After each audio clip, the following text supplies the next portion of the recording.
Hey there, everybody. Here we are in a 4-4 tie going into the top of the ninth. We are replaying the 1985 Yankees, doing Status Pro. Great game, very, very inexpensive. This happens to be a 1985 original set, sold in 1986 with the 85 cards. And so this is an original set that I'm using. So it's in pretty decent shape. You know, I've played about I think this is game 33, I believe, with the Yanks, and it's the top of the ninth. Yanks are visiting California. It's Bob Shirley on the mound for the Yankees and Doug Corbett on the mound for the California Angels. The game started out with it was Tommy John for California versus Cowley for New York. And since then, he's been replaced by Bordy and now Shirley, a left-hander. And the Yanks are coming to bat here in the top of the ninth. It's going to be the shortstop, Bobby Meacham, leading it off. 1985 cards, 1985 replay. Let's roll. And this is a card-activated system. So it's a 9. We're going to look off of the batter because Doug Corbett is a 2-6.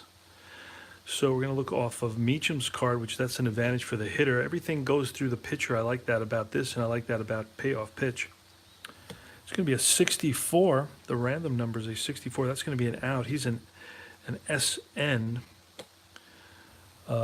And that's going to be a ground ball to third base. Let's see if there's an error. There's no error, so that's 5-3. I'm going to keep track of that on the side. 5-3, 1 out here in the top of the ninth. Next, it's going to be Dale Berra. I'm sorry. No, we start in the other direction. So let's go backwards. Here are the cards. Top of the order now. That was the ninth place batter, Bobby Meacham. Now it's Rickey Henderson, the speedster, Hall of Famer. I believe he's in the Hall of Fame. I believe so. And that's going to be a 7. Hey, man, there he is. Larry just got done playing Status Pro. Really cool. Post some information on it. I love to see Status Pro. I mean, it's a lot of fun.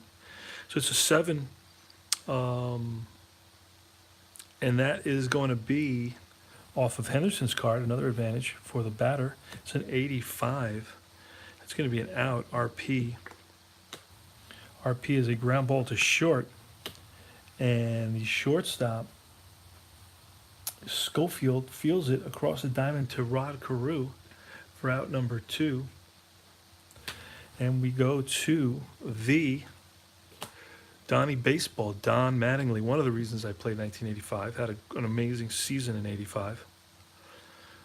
So we are going to play, he's at bat now, batting lefty, against Doug Corbett, the right-hander. It's a 7 off Donnie Baseball's card. That's a 67 again. The Yanks just can't roll, just can't pull a number higher than a number lower than the 60s. So that's going to be an out. He's an LP, left-handed pull hitter. And that's going to be a ground ball. He goes the other way, hits it to the third baseman. And at third base is Bobby Grich. Guns it to first and gets Mattingly by a step. Mattingly hustling down the line. We go to the bottom of the ninth now. It's a 4-4 tie. I started this replay in, I believe, July of last year. So I'm up to 33 games, so it should take me a couple of years to complete. All right, so it's going to be Bobby Grich coming up for the Angels and Bob Shirley in there for the Yanks. So that's a 10. It's going to be off Grich's card, a 17. That's line, base hit right field, and Winfield gets it in quickly, but Bobby Grich is on with a single. Now, he's not a base-stealing threat at this point. I believe before this he was at some point in his career. He was kind of a speedster type infielder with a good base running base stealing instincts, but I do not know that by 85 he was still. By this time, he's already in his mid 30s, early mid 30s, and he's not that sort of player anymore. Jerry Narron, the catcher. I'm not going to have a bunt here. Jerry Narron is a DD sacrifice, so we're not going to bunt. We're just going to hit away. The original Gronard. Hey, what's up, OG, man? Good to see you. Here we are in the bottom of the ninth inning. Status Pro, 4-4 game. We don't know how long it will go. All right, pull a card. It's going to be a 4 off Shirley's card. And Narron, a 16 off Narron. Rather, a Shirley's card, right? I said. And 16 is going to be a line drive base hit to left field. Not going to check for an error, but that is going to be. Actually, we didn't move up. We didn't move Shirley last time, and now we got to move him again for another hit. And what was that? 16 off Shirley, and that's going to be a single to left. And we're going to stop Grich at second base. So it's first and second for the home team here in the bottom of the ninth inning. And next is going to be the shortstop, Dick Schofield, who's a double-A sacrifice. We're going to use a strat rule here and apply it to Status Pro. Everybody knows there's a sacrifice going on here, so he's going to become a BB. And that's up here. You're not going to be able to see it. I can see it. And let's see, we're going to pull a card for sacrifice. So Dick Schofield, here's the pitch from Shirley, and he's going to square away. And the first baseman, third baseman charge.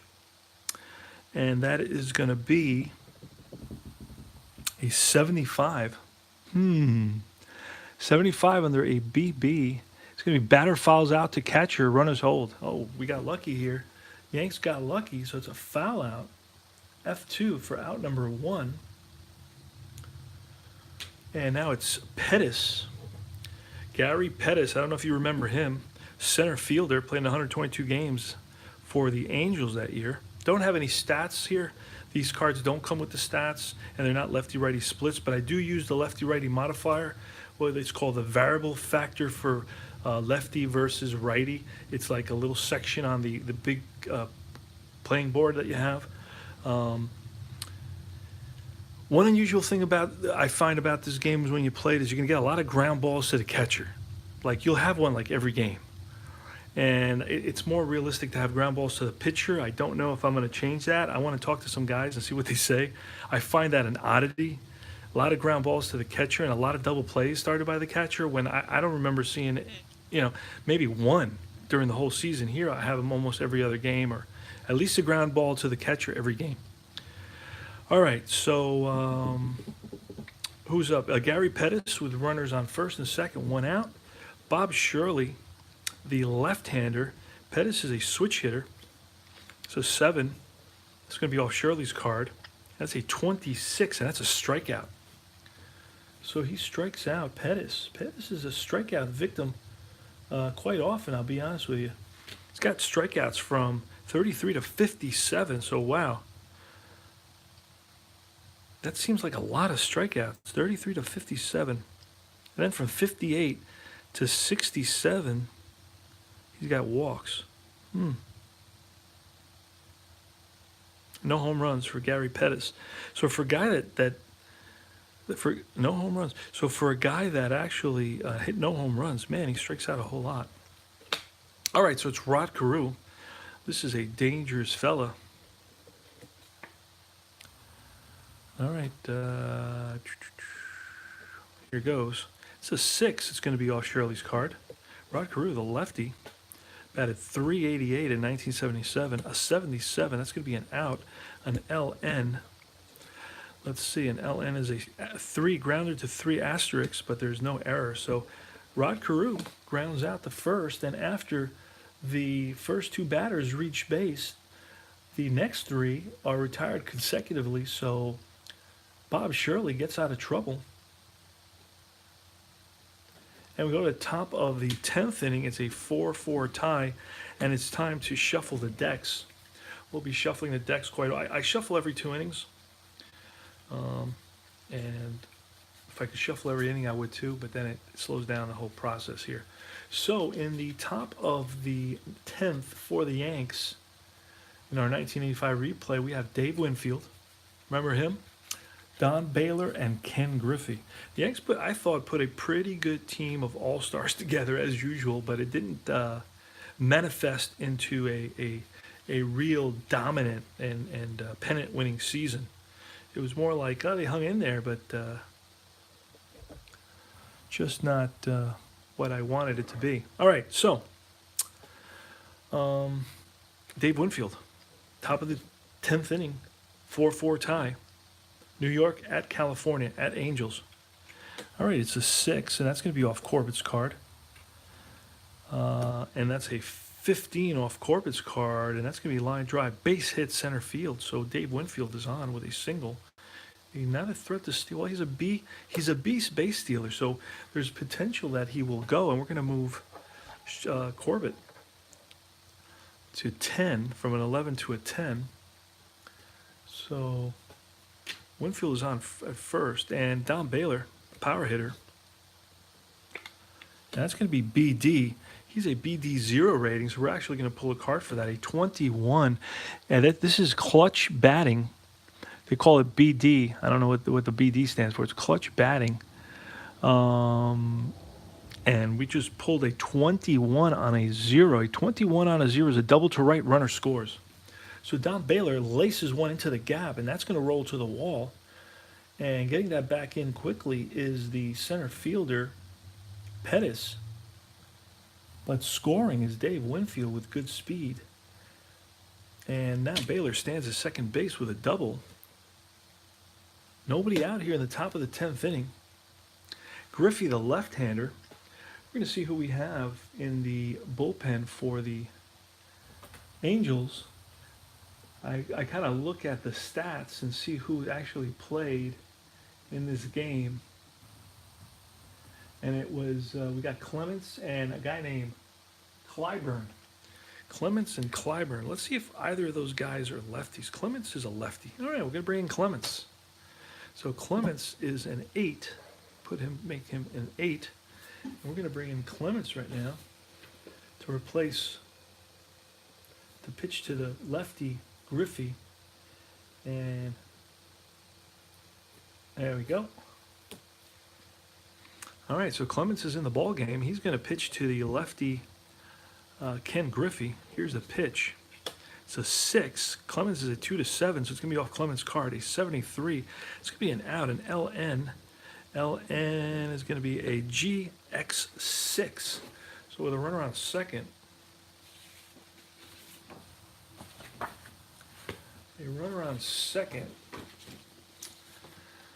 let's see, GX6 is grounded to shortstop, runner to third.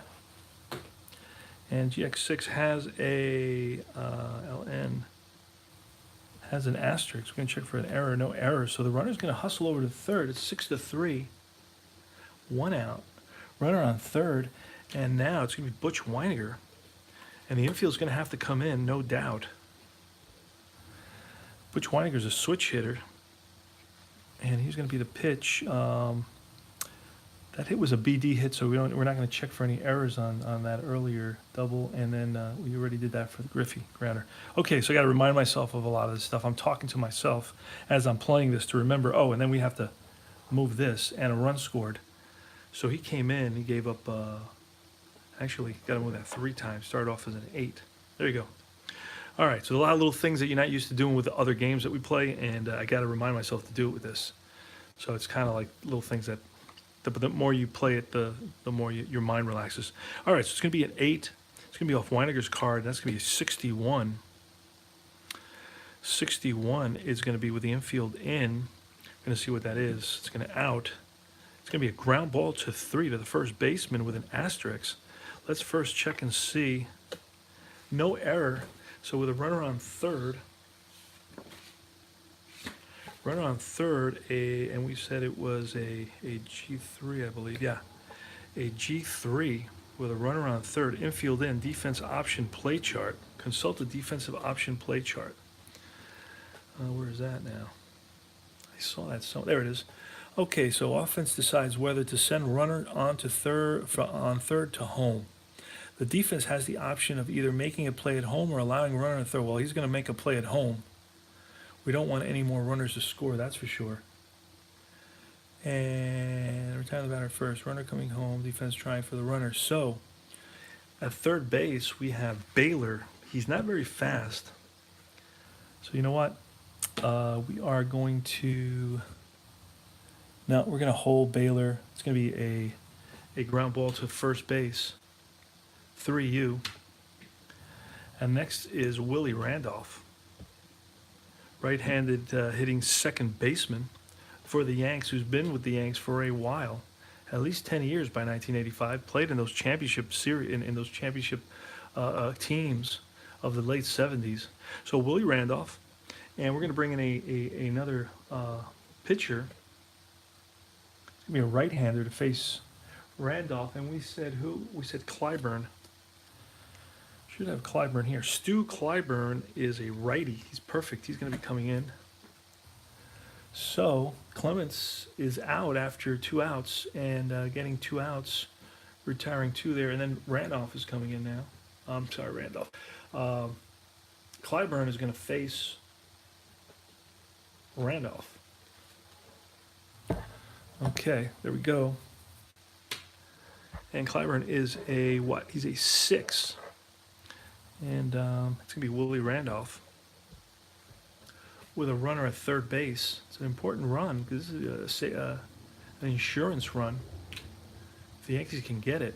Now they could walk Randolph, intentional walk to Randolph, and pitch to Berra. And Berra is Dale Berra is another right-hander who I rather pitch to Berra. So we're going to walk Randolph, intentional walk for Randolph. Okay, and that's going to, I guess that's going to be, I'm not sure if this affects the pitcher reduction, but I'm going to affect it because it's just another batter he has to throw at. And it increases stress. I mean, that's how I see that. But I don't know if that's the right way. I haven't read every single rule to this game, just the basic stuff so I can play. Dale Berra is going to bat now. And here goes. Stu Clyburn, a righty, versus Dale Berra. And you know what? We're going to bring in a pinch hitter. Yankees going to bring in a pinch hitter. It's going to be Mike Pagliarulo, a lefty. And he's going to stay in to play third base. So Pags is going to come in as a pinch hitter, and then he's going to stay in to play third base. See what happens here. All right, here goes. It's a 9, so it's going to be off Pag's card. And a 88, a lefty versus a righty, and 88. So, I'm sorry, righty versus a lefty, and 88 is a single. Runner advances 1 base. Line drive, base hit. And that's going to score. That's going to score Baylor from third base. Big pinch hit single. And Randolph's going to go to second. Big pinch hit single by the pinch hitter, Pagliarulo. And now you're going to have Meacham. Bobby Meacham. And that was, yep. So 6, it's going to be off of Clyburn. 13, that's a line drive base hit. He's a switch hitter, so that's a base hit. And 13, that's off Clyburn's card. And am I right on that? Yep, it's Clyburn's card, so there's not going to be an error check. And it's a single to left field. We have a runner on second, Randolph. Now Randolph is an OBRB. And now we got to move, hold on a second, we got a lot of stuff on this board right now, including my tripod. So we want to go from first to third. No, first we're going home on a single to any outfield, and the left fielder is Downing, and we don't know what Downing is. Downing is a left field. He's an arm rating of T3. So home on a single, a T3, and we said he was, Randolph was an OBR, what did we say he was? OBR B. So a T3 and a B is an 11 to 36. We've got 2 outs, so it's an 11 to 56. From left field, he's hitting the shortstop that's out there for the relay. I guess we're gonna try it. First to home on, oh no, wait a second. First to home on a single. First to home on a single, okay, it's a, let me see, no, second to home, I'm sorry. Because I can't read half of it. My tripod is sitting on top of it. Okay, second to home on a single to any outfield, that's a B, T3, so that's 11 to 52 plus a 20 for it being the third out, but there being 2 outs. We're going to roll now, so we got to pull lower than a 72 for a hit. Otherwise, he's thrown out at home by an amazing relay, 52, and he's safe under the tag. So it's an RBI single for Meacham. And Berra, who's less than an A or B, that's kind of like a homebrew rule. He stays at second. If it's an A or a B on a throw home, I usually have him advance to third. So Pags is going to stop at second. Pagliarulo stops at second. Meacham is on at first with an RBI. And the Yankees lead it 6-4 now. And we go, it's going to be Rickey Henderson. Here's the pitch. It's 4. It's a low number. It's off Stu Clyburn's card. It's a 64. That's going to be an out, an RP. It's a fly ball to 7.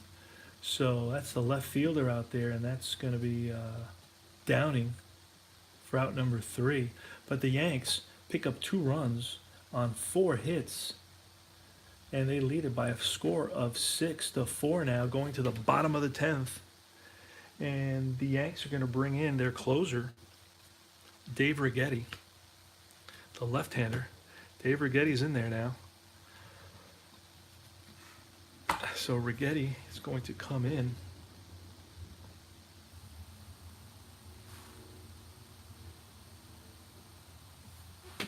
And Righetti's going to face Jones, Mr. Jones, Rupert Jones. 1, 2, 3, yeah. Rupert Jones, Reggie Jackson, and Brian Downing. So here goes. Here's the pitch from Dave Righetti. It's a 5 off Righetti's card. A 27 is a strikeout. So Jones down on strikes, out number 1. Rupert Jones, originally a Seattle Mariner. Before that, I don't know who he was with. Reggie Jackson now. Mr. October, 5 off Righetti's card, and that's going to be a 33, and that's another strikeout. 2 away. So the Angels here at home are down to their final out. It's going to be Brian Downing, and the crowd is headed for the seats after watching a pretty good game. But with 2 outs here in the bottom of the 10th, and the Yanks leading 6-4 in Angel Stadium. I believe it's Anaheim, but not totally sure. 1985, probably Anaheim. So the most of the crowd is headed for the exits at this point. So here's the pitch from Dave Righetti with 2 outs in the bottom of the 10th to Brian Downing, playing left field. Started off with Chicago, the White Sox, I believe.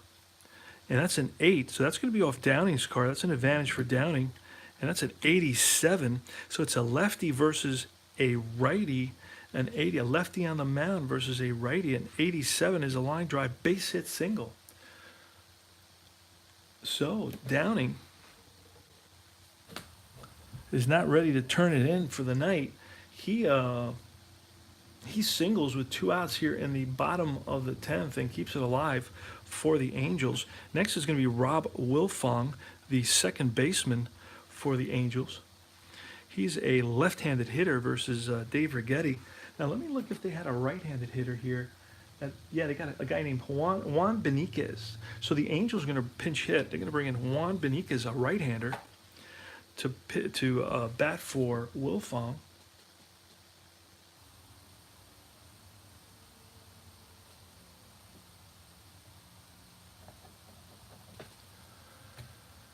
Okay, so here goes Beniquez, the pinch hitter. And against Dave Righetti. Here's the pitch from Dave with 2 outs, runner on first. That's a 3. That's going to be off Righetti's card, a 45. That's going to be ball 4. So Beniquez manages a walk here off Righetti. So that's the winning run is going to be at the plate now. And Bobby Grich, the right-handed batter, is the winning run. The tying run is on at first. Beniquez with decent speed. Beniquez is a what? He's an OBRC. Not too bad. And it's going to be Bobby Grich. Now, Bobby Grich has home run numbers 26, 27, and 28. He has a BD rating of 0, so I would look at the chart if it just so happened that came up. But here goes. It's going to be the pitch from Righetti with 2 outs. Runners on first and second to score 6-4 in the bottom of the 10th. Say 6. So that's going to be off Righetti, who is 2-7. And here goes. Say 51. That's a pass ball. Both runners move up. Pass ball on the catcher. Who's in there today? Weiniger. Lets it get by. It must have been crossed up, but he got a glove on it, so he's going to get blamed for that ball getting back to the stands. And it's second and third now, bottom of the 10th. So Bobby Grich, the batter, we're basically a hit away from tying this game. And here goes. Going to pull another card for the pitcher. It's Righetti's card. It's a 71, and that looks like it's going to be in the out range. RN, but there's a chance for an error. It's a ground ball to the second baseman, Randolph, and there's no error. He handles it cleanly, and the game is over. Yankees win, but they made it exciting at the end. They did make it exciting for sure. And they leave. The Angels leave 2 on at the end, 1 hit and 1 walk. They failed to score. The Yanks picked up 2 big runs in the top of the 10th inning, thanks to RBI singles by the pinch hitter Pagliarulo, who came in to play third base, and Meacham, who also got a hit to drive in another run on a close play to the plate, but Randolph was safe on that one. And actually, oh, wait a second, we had 1 there. We had 3 runs. I'm sorry, I made a mistake. It was 7-4 the score. I misread that. There was 1 run. It was a double by Baylor, drove in Winfield. And then it was a single by Pagliarulo, who drove in Baylor. And then it was a single by Meacham, who drove in Randolph. So there was 3 runs there. So it was a 7-4 ball game throughout that bottom of the 9th inning. And that's all she wrote. That's all she wrote for the Yanks. So the Yanks win it 7-4. The victory goes to Bob Shirley. Save goes to Righetti. And we improve. The Yanks improve their losing record to 18, and I think it was 13 and